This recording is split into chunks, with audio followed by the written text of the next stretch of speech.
السلام علیکم ورحمۃ اللہ وبرکاتہ۔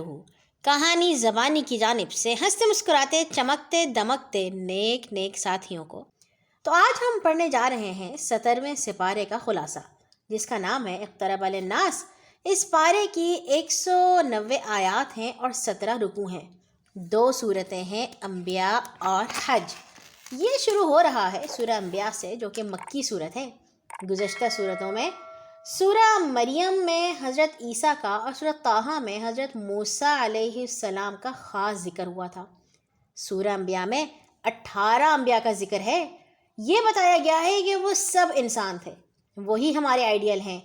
اس کے علاوہ آخرت اور حساب کا بھی ذکر ہے کہ حساب کا وقت یعنی قیامت کا وقت قریب آ پہنچا ہے۔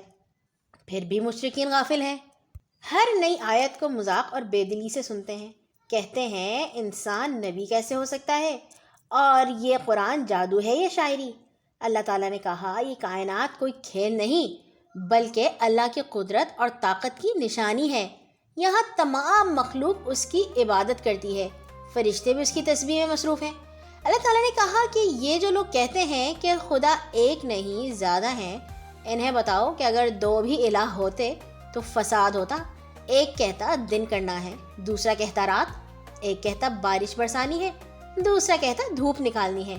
اس لیے اللہ ایک ہی ہے جو اس کائنات کا نظام نہایت عمدگی سے چلا رہا ہے۔ یہ وہ ہے جس نے ملے ہوئے زمین اور آسمان کو علیحدہ کیا۔ اس کا کیا مطلب ہے؟ ولید کچھ سمجھ نہ سکی۔ بھائی ولید، آپ لوگ بگ بینگ کا نام سنتے ہیں نا؟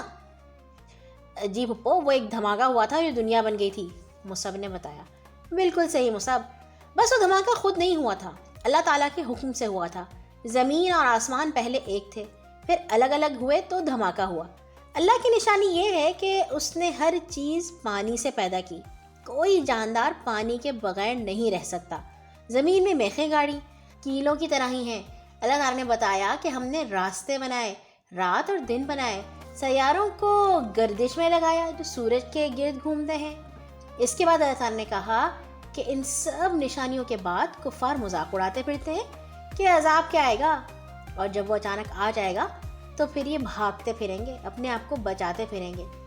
اللہ تعالیٰ نے انبیاء کی کہانیاں شروع کی ہیں حضرت ابراہیم کی کہانی سے، جنہوں نے اپنی قوم کو سمجھانے کے لیے بڑے بت کو چھوڑ کر باقی سب کو توڑ دیا تھا۔ یاد ہے نا آپ کو یہ کہانی؟ بچوں نے اس بات میں سر ہلایا۔ اور پھر ان کی قوم نے ان کو آگ میں ڈالا، مگر اللہ نے انہیں بچا لیا۔ اللہ نے بتایا کہ کس طرح انہوں نے مختلف انبیاء کی مدد کی۔ حضرت لوط کو ان کی بدکردار بستی سے نکال لیا۔ حضرت نوح علیہ السلام کو نہ ماننے والوں، جو حضرت نوح علیہ السلام کو نہیں مانتے تھے، انہیں غرق کر دیا۔ حضرت سلیمان علیہ السلام کو اچھے فیصلے کی سمجھ دی۔ حضرت داؤد علیہ السلام کے ساتھ پہاڑ اور پرندے تسبیح کرتے تھے، انہیں ذرہ بنانا سکھائی یعنی لوہے کا لباس، اور انہیں حکومت عطا فرمائی۔ سلیمان علیہ السلام کے لیے ہوا اور جن مسخر کر دیے یعنی کنٹرول میں دے دیے۔ ایوب علیہ السلام کی تکلیف دور کی۔ اسماعیل، ادریس اور ذوالکفل علیہ السلام صابر تھے۔ حضرت یونس علیہ السلام نے دعا کی تو اللہ نے انہیں بچا لیا۔ اللہ تعالیٰ نے زکریا کو بڑھاپے میں بیٹا عطا کیا، اور مریم کے بیٹے کو اللہ نے نشانی بنایا۔ اس صورت کے آخر میں اللہ نے تھوڑا سا قیامت کے بارے میں بتایا کہ اس دن خوف سے آنکھیں پھٹی ہوں گی، لوگ کانپ رہے ہوں گے، جبکہ نیک لوگ جہنم کی آہٹ بھی نہیں سنیں گے۔ اگلی صورت ہے صورت حج۔ اس کا کچھ حصہ ہجرت سے پہلے نازل ہوا، کچھ اس کے بعد، یعنی کہ کچھ مکی ہے اور کچھ مدنی۔ اس کے شروع میں اللہ تعالیٰ نے بتایا کہ قیامت کا زلزلہ بہت سخت ہے، مائیں اپنے بچوں تک کو بھول جائیں گی۔ اللہ تعالیٰ نے کہا تمہیں لگتا ہے کہ مرنے کے بعد زندہ ہونا ممکن نہیں؟ تو ایک سوکھی بنجر زمین کو دیکھ لو، کس طرح وہ سوکھی ہوتی ہے اور بارش ہونے کے بعد سرسبز ہو جاتی ہے اور لہلہا اٹھتی ہے۔ اللہ تعالیٰ نے کہا یہ جو اپنے آپ کو بڑا سمجھتا ہے، علم نہ ہوتے ہوئے بھی اللہ کے بارے میں بحث کر کے لوگوں کو گمراہ کرتا ہے، اس کی سزا بہت سخت ہے۔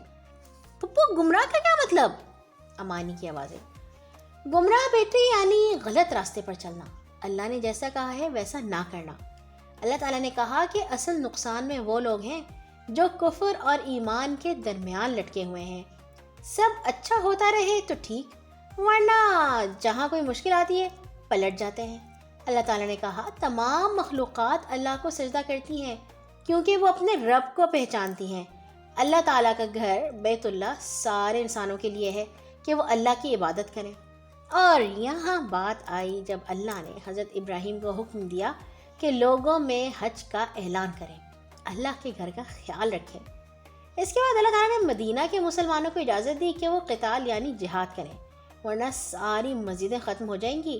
اللہ کے دین کی مدد کرنے والوں کی اللہ مدد کرتا ہے۔ اور اللہ نے اپنی بہت سی نشانیوں اور صفات کی بات کی ہے۔ صفات یعنی جو اس کی خوبیاں ہیں۔ اللہ تعالیٰ نے کہا کہ مشرک جب اللہ کی آیات سنتے ہیں تو انہیں غصہ آ جاتا ہے، حالانکہ وہ اس قابل بھی نہیں کہ ایک چھوٹی سی مکھی بھی پیدا کر سکیں۔ پیدا کرنا تو دور کی بات، اپنے آپ کو یا کسی چیز کو مکھی سے بچا بھی نہیں سکتے۔ کیسا ہوتا ہے جب مکھی پیچھے پڑ جاتی ہے؟ بات تو سچ ہے، ولید نے کہا۔ اور کیا؟ اللہ تعالیٰ نے کہا ہے کہ لوگوں نے اللہ کی صحیح قدر نہیں کی۔ کامیابی کے لیے ایمان، اللہ کی عبادت اور نیک کاموں کی ضرورت ہے۔ اللہ ہی مددگار اور کافی ہے۔ رمضان میں آپ لوگ اپنی کتنی روشنی بڑھا رہے ہیں؟ شیطان تو بند ہے، کوئی فائدہ ہوا ہے آپ کو؟ ضرور بتائیے گا۔ اللہ حافظ۔